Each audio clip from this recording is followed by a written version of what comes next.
আমি বরং বলেছিলাম যদি তুমি সুখী হও তাহলে তুমি এগিয়ে যাও। তাহলে তোর এই আচরণ? আমি ভয় পেয়েছিলাম কিসের? তোমাকে হারানোর। বানিয়াপুর বাবার যত টাকা খরচ হয়েছে মামা বাড়ি বিক্রি করে সেটা শোধ করে দিয়েছে। আমি যদি তার জায়গায় থাকতাম তাহলে আমারও হয়তো একই কষ্ট। কষ্ট তো হবে।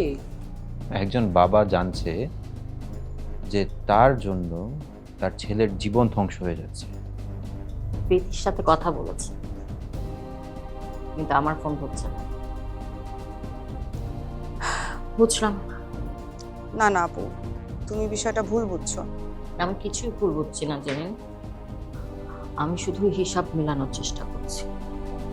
একজন মানুষ যে দিনে 10-12 বার ফোন করত, তাকে আজকে আমি এতবার ফোন দিয়েও একটা কল ব্যাক পেলাম।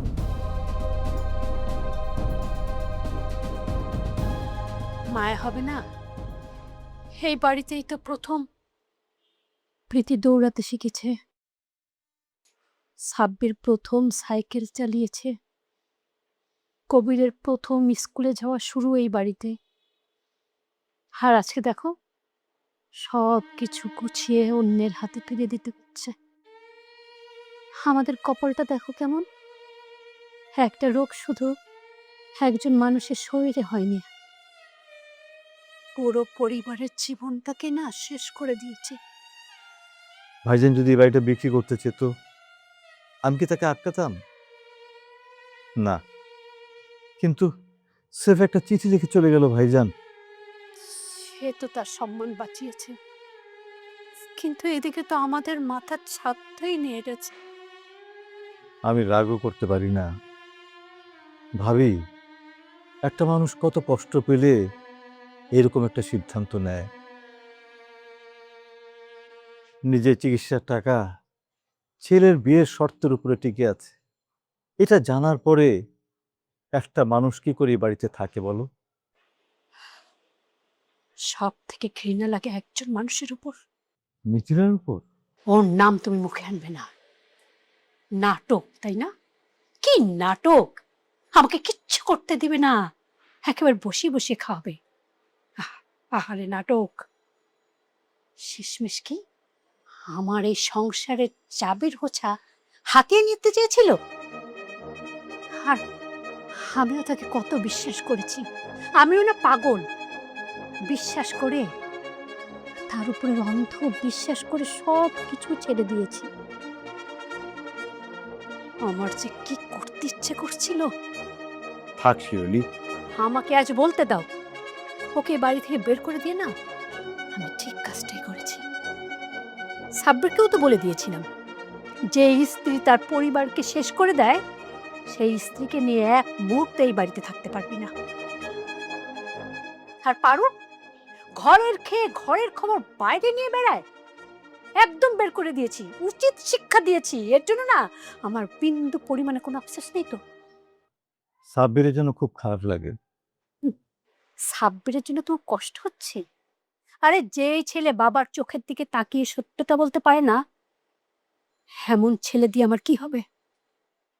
আমি তো এই কপালকে 1000 বার জিজ্ঞেস করেছি, কি এমন পাপ করেছিলাম, কি এমন অন্যায় করেছি আমি, এমন ছেলে জন্ম দিলাম। আরে মা হওয়ার তো অনেক সুখ পেয়েছি, কিন্তু আজকে কি মনে হচ্ছে জানো, আমি বুঝি ব্যর্থ মা, আজ মনে হয় বুকের দুধটাও ব্যর্থ আমার। ছেলেটা ভুল করেছে। আরে ভুল, আর ভুল তো হয় একটা গ্লাস যদি ভেঙে ফেলে, কারণ নাম ভুলে গেলে। একটা ভুলের কারণে যদি একটা মানুষের জীবন শেষ হয়ে যায়, একটা সংসার ভেঙে যায়, সেটাকে কি ভুল বলে কেউ? এটা কি সাধারণ ভুল নাকি সাধারণ অন্যায়? এটাকে না বিশ্বাসঘাতকতা বলে। আজকে ভাইজান কোথায় কোথায় গেছে ভাইজান কেউ জানে না। বেঁচে আছে কি মরে গেছে কেউ জানি না। প্রতিদিন ভাবে কি দরজায় কড়া নড়বে, খুলে দেখবো ভাইজান এসেছে। ভাইজান বলবে কি, রফিক আমি ফিরে এসেছি।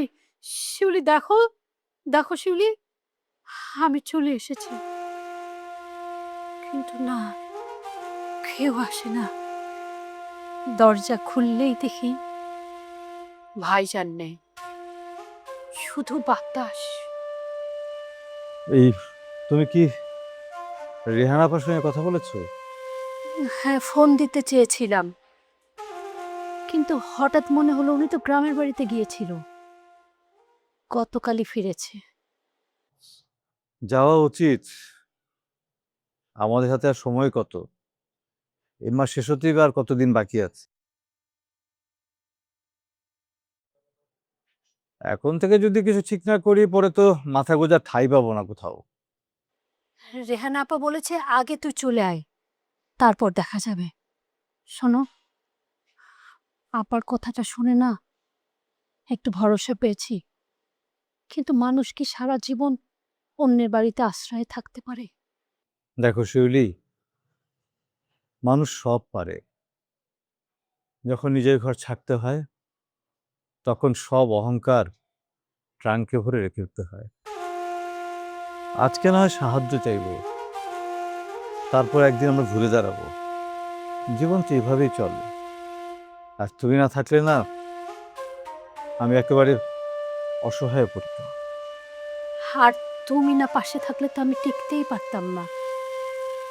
স্বামী স্ত্রী তো শুধু সুখের সময় একজন আরেকজনের হাত ধরে না, যখন একজন অসহায় হয়ে পড়ে আর একজন তার পাশে তার মাথার উপর ছাদ হয়ে দাঁড়ায়।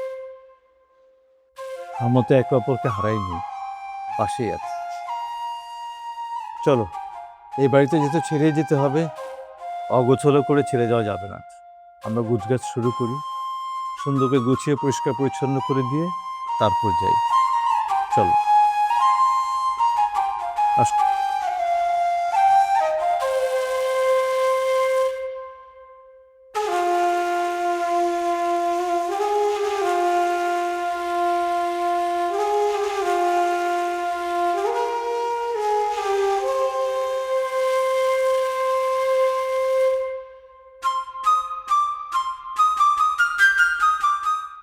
আমি সরি।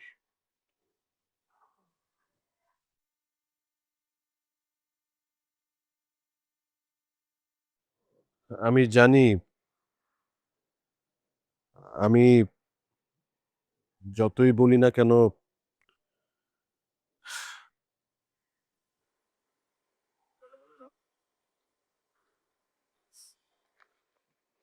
তাহলে বলো না।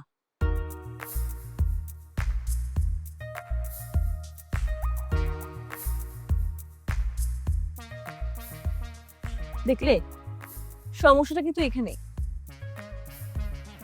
কি সমস্যা? এই যে তুমি যখন ভুল করো তখন খুব পরিষ্কার চোখে দেখ, কিন্তু যখন তা বুঝতে পারো যে সেটা ভুল, তোমার মুখে আর কোনো ভাষা থাকে না। কারণ আমি জানি আমি ভুল করেছি। অনেক বড় ভুল। জানি। জানো না, তুমি শুধু আমাকে সন্দেহ করোনি, তুমি অনেক খারাপ ভাবে আমাকে জাজ করে ফেলেছিলে। আমি ওই অবস্থায় ছিলাম না রে। আমিও ছিলাম না। আমাদের বড় চাচা ঘর ছেড়ে চলে গেছে, ক্যান্সারের পেশেন্ট, যে কোনো কিছু হতে পারে। ওই সময় আমাদের মাথা কারোই ঠিক ছিল না। তখন আমাদের কি করা উচিত ছিল? বাবাকে খোঁজে। হ্যাঁ, আর তুমি বাবাকে না খুঁজে একজন দোষীকে খুঁজতে ব্যস্ত হয়ে গিয়েছি। আর সবচেয়ে সহজ টার্গেট ছিলাম আমি। দেখ, আমি সত্যি ভেবেছিলাম যে আমি কথাগুলো বলে দিয়েছি, তাই না? আমি রাগের মাথায়, কেন কেন বলো। কারণ আমার মনে হয়েছিল তুই কষ্ট পেয়ে সব বলে দিয়েছিস। এই যে কি? এখানে তুমি ভুল করেছো। হ্যাঁ, আমার খারাপ লেগেছিল, হয়তো একটু বেশি খারাপ লেগেছিল, কিন্তু তার মানে এই না যে আমি তোমার জীবনটা নষ্ট করে দিব। আমার হয়তো তোমার প্রতি একটু ভালো লাগা ছিল, হয়তো দুর্বলতা ছিল, মায়া ছিল, সহানুভূতি ছিল, হয়তো একটু ভালোবাসাও ছিল। কিন্তু কিন্তু সেই ভালোবাসা যদি কাউকে ধ্বংস করতে চায়, সেটা তো ভালোবাসা না। আর আমি তো এত খারাপ না ভাইয়া। আমি জানি, এখন জানো তো। বিশ্বাস কর, আমি না সত্যিই জানি না আমি কেন তোকে সন্দেহ করেছি। কারণ তুমি ভয় পেয়েছি, আর মানুষ ভয় পেলে সব অদ্ভুত কাজ করে। আমি এখনো ভয় পাচ্ছি। কিসের ভয়? বাবাকে খুঁজে পাচ্ছি। বাণীর সাথে আমার সম্পর্ক শেষ হয়ে গেছে, বাড়িটা হাতছাড়া হয়ে গেছে। আমার এখন কি মনে হচ্ছে জানিস? আমি দাঁড়িয়ে আছি আর চারপাশে সবকিছু সরে গেছে।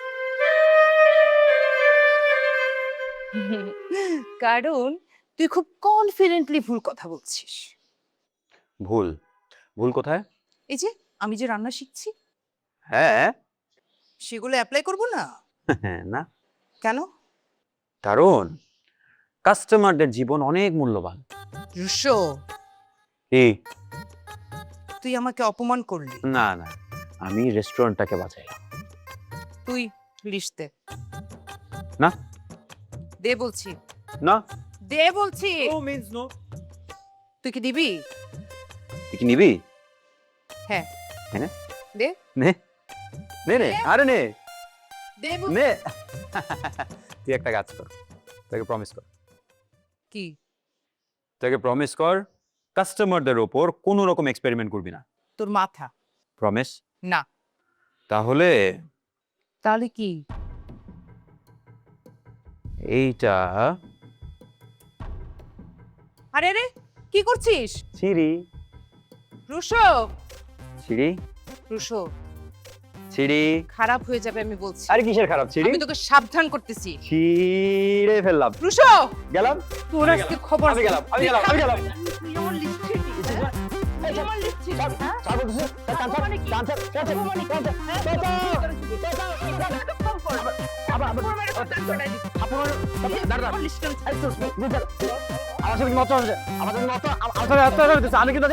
আমি 3 বছর মসজিদে আজকে মা দাঁড়াইছি।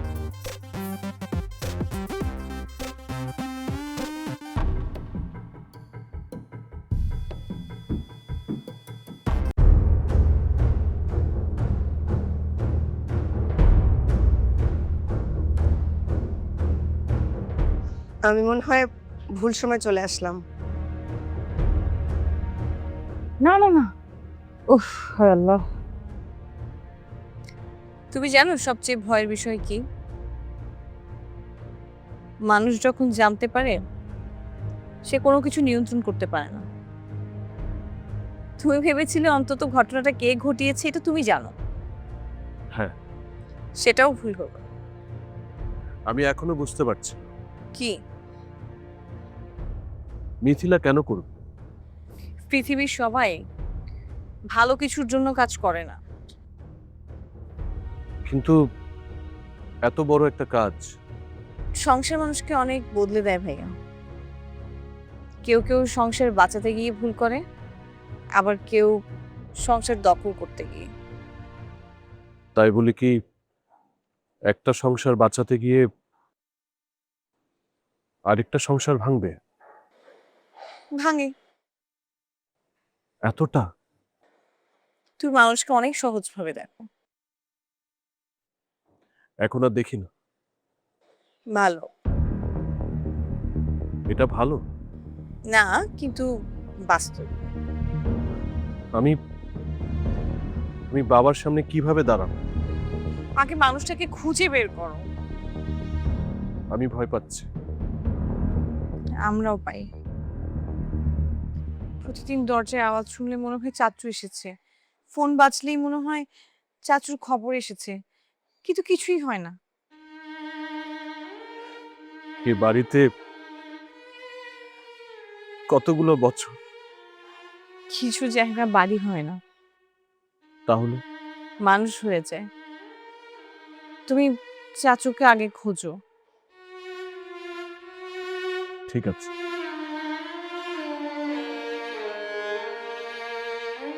শোন, তুই কি আমাকে ক্ষমা করবি? আজ না, কালও না হয়তো, কিন্তু একটা কথা বলতে পারি, আমি সারা জীবনে রাগ ধরে রাখতে চাই না। কারণ আমার নিজের জীবনে যথেষ্ট কষ্ট আছে। বাড়ি ছাড়তে হবে, বড় চাচা নেই, আমার ভবিষ্যৎ অনিশ্চিত। এর মধ্যে তোমার উপর রাগ ধরে রাখার শক্তি আমার নেই। আমি না সত্যি দুঃখিত। আমি জানি। বিশ্বাস কর। করলাম, তবুও কষ্ট কমে না। আমি একটু একা থাকতে চাই, কারোর সাথে কথা বলতে ইচ্ছে করছে না। ঠিক আছে। আর ভাইয়া, যেভাবে হোক চাচাকে প্লিজ খুঁজে বের করো। বাকি সবকিছু পরে দেখা যাবে। ঠিক আছে।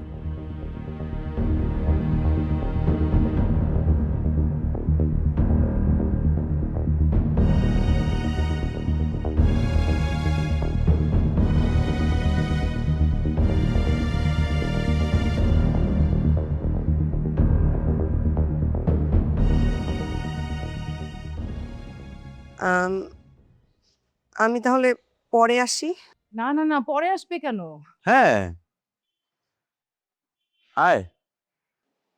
না আসলে আপনারা আসলে আমরা কিছুই না, এগুলো আমরা ফান করি।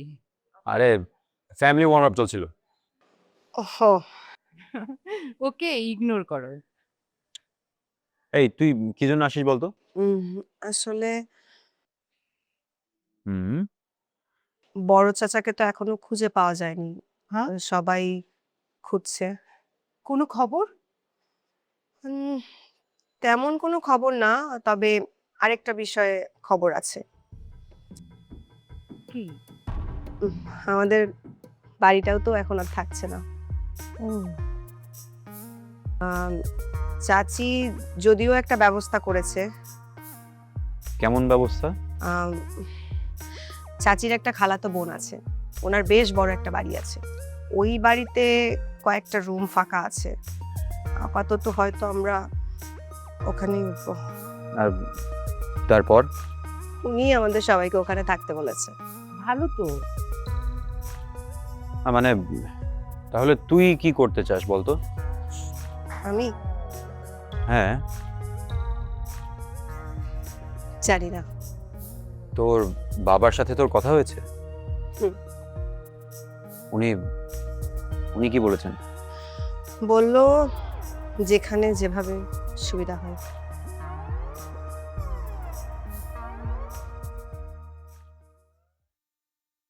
তুই তুই ওখানে থাকবি নাকি মেসে উঠবি? এখনো ভাবিনি। আগে ভেবে নে। হুম। সময় কিন্তু একদমই বেশি নেই। আচ্ছা, এখানে দাঁড়িয়ে থেকে আমরা সবাই হুম হুম কেন খেলতেছি? আর জেরি, তুমি ভিতরে চলো তো। না আপু, পরে আসবো। কেন? আপনাদেরও তো কাজ আছে। কি কাজ? না মানে বলো শুনি, বলো বলো। আমি আসলে কাউকে ডিস্টার্ব করতে চাই না আপু। জেরিন, তুমি ডিস্টার্ব কোথায় করছো? হ্যাঁ, ডিস্টার্ব করছিস না তো? না, তাও আপু আসলে না তাও এসব কিচ্ছু না, ভিতরে চলো। আপু আজকে থাক। জেরিন, তোমাকে এতদিন ধরে চিনি, তুমি এই গেটের মধ্যে দাঁড়িয়ে থেকে চলে যাবে? এটা কি ঠিক? না তাহলে চলো। আসলে আপু, আসলে কি? এই চলো তো, চলো। আপু আপনারা না অনেক জোর করেন। অবশ্যই। বিশেষ করে এই মেয়েটা। চুপ। চলো তো।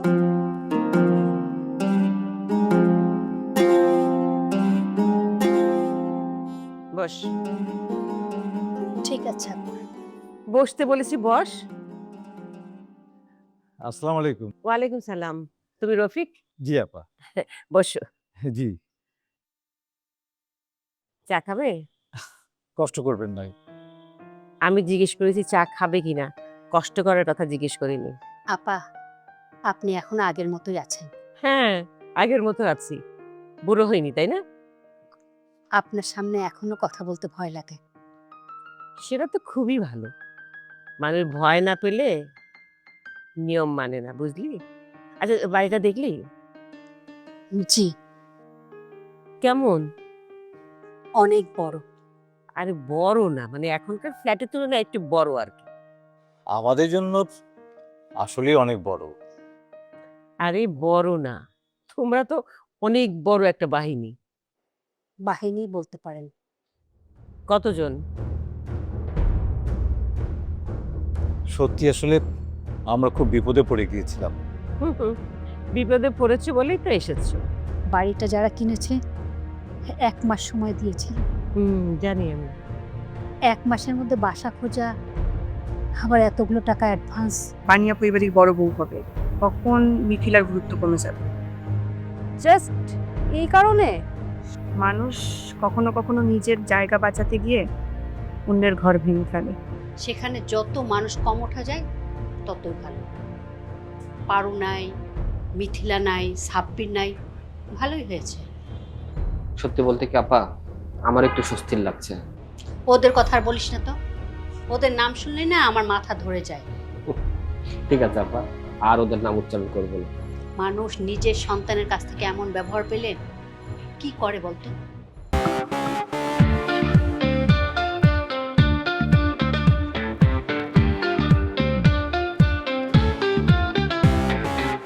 চোরাস্রোতে ভাসি, বালির ঘর বাঁধি, স্বপ্নের ফেরিওয়ালাটা দিয়ে যায়। জীবনে কুয়াশা ধোয়াটে পথ, আলো আধারের সাথে খেলা চলেই যায়।